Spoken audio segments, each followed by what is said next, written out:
Atkins Diet Basics. The Atkins diet is not a new phenomenon. The diet first appeared in the late 1970s and has grown popularity in recent years in response to the low-fat diet craze. As dieters had trouble with low-fat plans, they searched for a new solution, and Dr. Atkins' new Diet Revolution book found a new audience. A lot of people have jumped on the Atkins bandwagon, and there has been a lot of hype as a result. But what are the basic principles of the Atkins diet? The Atkins diet is based on a theory of why we get fat. According to Dr. Atkins, the overconsumption of carbohydrates and simple sugars leads to weight gain. The way your body processes the carbohydrates you eat have more to do with your waistline than the amount of fat or calories that you consume. In his book, Atkins outlines a phenomenon called insulin resistance. He theorizes that many overweight people have cells that do not work correctly. When you eat excess carbohydrates and sugar, your body notices that sugar levels are elevated. Insulin is released from the pancreas in order to store sugar as glycogen in the liver and muscle cells for extra energy later on. However, your body can only store so much glycogen at once. As soon as your body reaches its limit for glycogen storage, the excess carbohydrates are stored as fat. This happens to everyone who eats too many carbohydrates. However, insulin-resistant individuals have an even harder time of using and storing excess carbohydrates. The more insulin that your body is exposed to, the more resistant it becomes.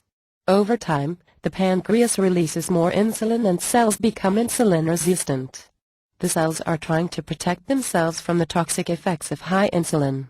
They create less glycogen and more fat.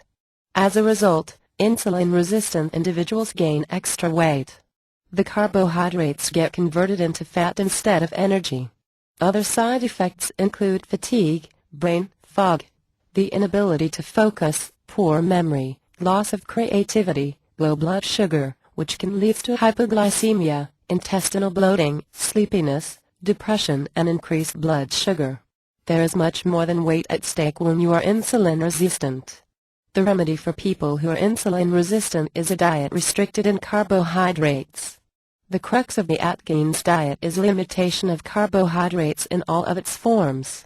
The foods restricted on the Atkins plan include simple sugars, like cookies, sodas and sweets, and complex carbohydrates, like bread, rice and grains. Even carbohydrates that are considered healthy, such as oatmeal, brown rice and whole wheat bread, are restricted on the program. The diet has you restrict your carbohydrate intake to less than 40 grams a day. This will put your body in a state of ketosis. While in ketosis, your body will burn fat as fuel. According to Dr. Atkins' research, the ketosis state will also affect insulin production, and it will prevent more fat from being formed. Your body will begin using your stored fat as an efficient form of fuel, and you'll lose weight. Another benefit of the Atkins plan is that ketosis will end your cravings for carbohydrates. If you've been living on a carb-heavy diet, you may have found that you simply cannot get enough carbohydrates. With carbohydrate restriction and ketosis comes a reduction in carbohydrate cravings. People who have been on the Atkins diet for some time report that they do not crave carbohydrates as they once did. Although the initial phases of the Atkins diet are rather strict, the program teaches you to restore balance to your diet in the long run. People who use the diet slowly reintroduce minimal amounts of carbohydrate into their eating until they find a comfortable balance between their health and carbohydrate use.